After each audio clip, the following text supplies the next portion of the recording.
وليضربن بخمرهن على جيوبهن ولا يبدين زينتهن إلا لبعولتهن.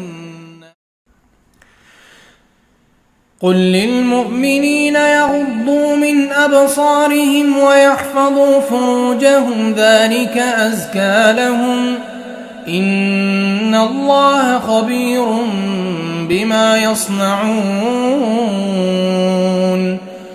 وقل للمؤمنات يغضضن من أبصارهن ويحفظن فروجهن ولا يبدين زينتهن إلا ما ظهر منها وليضربن بخمرهن على جيوبهن ولا يبدين زينتهن إلا لبعولتهن أو آبائهن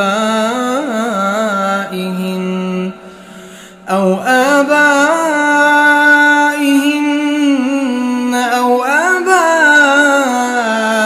بعولتهن أو أبنائهن أو أبناء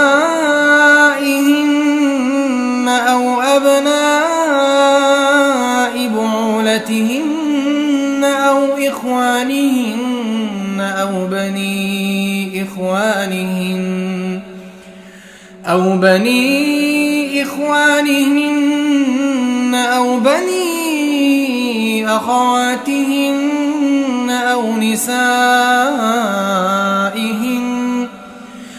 نسائهن أو ما ملكت أيمانهن أو التابعين غير أولي الإربة من الرجال أو الطفل الذين لم يظهروا على عورات النساء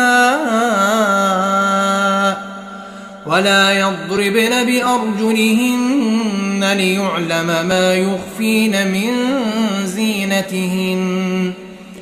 وتوبوا إلى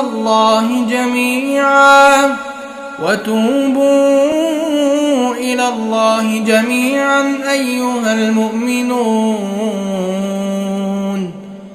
أيها المؤمنون لعلكم تفلحون.